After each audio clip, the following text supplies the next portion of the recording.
It's been 6 years since the death of her husband, but Elizabeth Stone was able to persevere past the pains of what life has to offer. An overcomer, business owner, mother, and survivor, Elizabeth can teach you how to overcome and thrive in your life. So grab your cup and let's begin our next adventure. It's coffee time with the Grief Barista, Elizabeth Stone.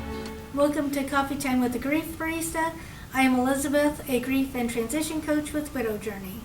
So my question for you today is, are you lonely? A lot of times I think one of the problems that we have is when we're by ourselves, we automatically assume that we're lonely. But let's talk about what being alone means first. So I'm going to talk about myself in this segment to try and get you all to understand where the thoughts of loneliness actually come from. So I'm going to talk about pre-widowhood. So when I was married, my husband and I had a very different schedule. He worked for the airline industry, so he left really early in the morning. When I say really early in the morning, he was like leaving out the door 2:30 in the morning.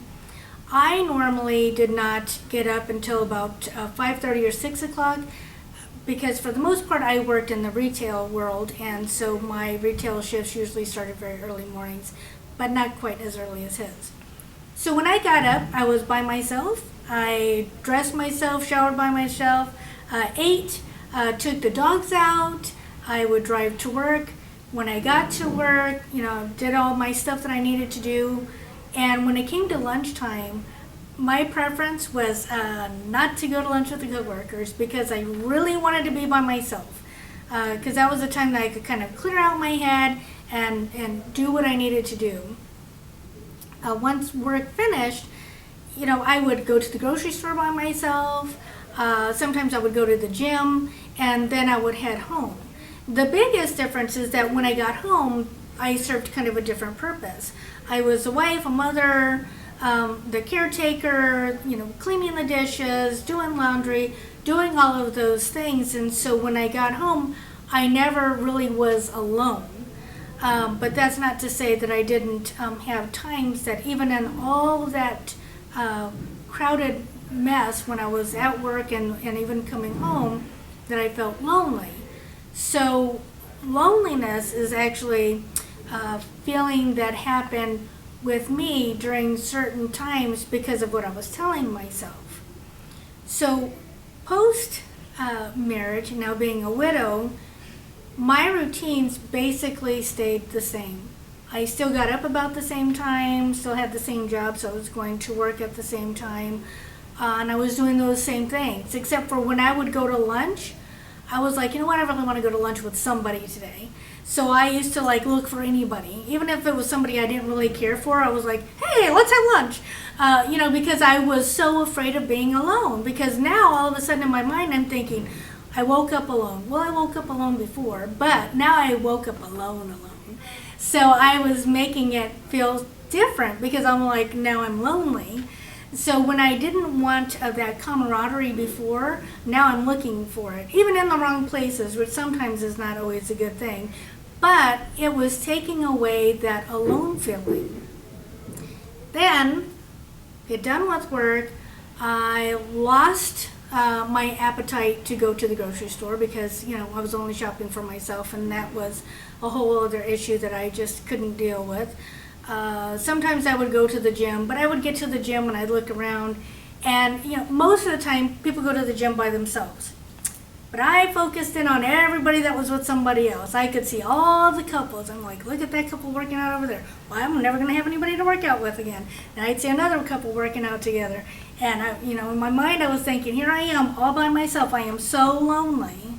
This is so not fair. And, the other 90 people on the treadmills that were by themselves, I did not focus on because it changed my focus to seeing everybody who was together instead of everybody who was in the gym either solo or with somebody. So making alone for me was different because I made it being lonely. So when I went home, of course what would happen? I would be very lonely, and I would sit and I wouldn't eat, I wouldn't drink anything, I took care of my dog. Thank goodness he was there because he probably saved me a lot of times. But I was lonely. And the time that I realized that the loneliness was kind of getting out of hand is when my youngest daughter ended up having a little bit of a transition in her life, where her and her boyfriend had decided that they kind of needed a break. She kind of lost herself in the relationship, he lost himself in the relationship, and they realized that their relationship was not where they wanted it to be, so they kind of took a split. I called her one day and I said, "So, how are you doing with everything?" And she said, "I'm doing so much better than I thought. I'm very happy, but my biggest problem is that I get bored easily." I said, "What do you mean you get bored?" She was like, "Well, first I thought I was lonely, but really I'm bored." She was like, "Because there's all these things that I wanted to do before that I haven't been doing." And that was one of the reasons why we broke up, was that I was not able to do the things that I wanted to do. She says, "And I had all this time on my hand, and all the things I want to do, I can do because there's nobody there to interrupt me, and I haven't done them." And it was like, aha moment. It was like the biggest light bulb just like lit up in the top of my head, and I thought, oh my goodness, she is so right. I am taking my loneliness and making it like my life, instead of looking at the possibilities of my aloneness to create something new in my life. Because while it was true, listening to her, there were things that I used to do all the time that I never had time to do while I was married. I loved to cross stitch, and I had 4 or 5 projects that I had started, and a couple that I wanted to start that were sitting in the closet. And I thought, well, why don't I take this opportunity now to take advantage of finishing those cross stitch projects? And then once I started looking at all the projects that I had started, I didn't realize the big array of things that I actually could have been doing instead of feeling sorry for myself and being alone. Because the situation that I was in wasn't something I chose, but how I chose to be in those moments were what was affecting my growth. As personal growth, you have to put in as much effort into your own life in order for it to be successful. And I was single and I was alone, but I didn't always have to use that as an excuse to be lonely. Once I started picking up that cross-stitch needle and I started doing those projects, I started feeling fulfilled. Then I looked over to the pile of books that I had sitting on my dresser, and I thought, oh my goodness, I used to read 2 or 3 books a week, and then I stopped. Why aren't I reading? So I picked up the books and I started reading. Then I joined a book club. Next thing I knew, my life actually started being very filled because I was meeting new people at book clubs. I was going to a cross-stitch club, and then I started networking with people with the same similar likes that I had. And I realized I made myself lonely by what I made alone mean.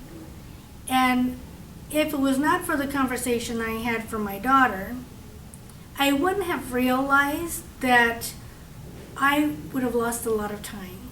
I would have lost that ability to make myself feel good about things that I wanted to do.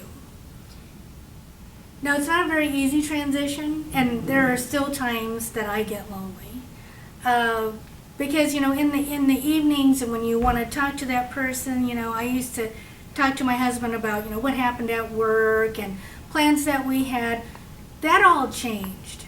And when it came to those times when I just really wished to sit down and have a conversation with him or go out to eat with him, those were truly and still are the lonely times, and those times are okay. I think that as widows, we never really lose that sense of partnership, that we used to have. And so the loneliness really does come and hit us pretty hard. And there's times that it really can take me to a dark place. But at the end of the day, if I allow that dark place to take over my life, then I stop living. And I don't know that my husband would have been okay with me continuing on the path that I was on had I not had that conversation with my daughter. So if you find yourself in that situation where you're just so lonely and you just can't get over it and you just don't even know how to start, I totally understand because I was there. I have lived it. I sometimes still do live it. The loneliness is never ever going to go away unless you make an effort to help yourself get to a better place. And that's difficult, and I do know and understand that. And that's why I think it is so important for you to reach out to me.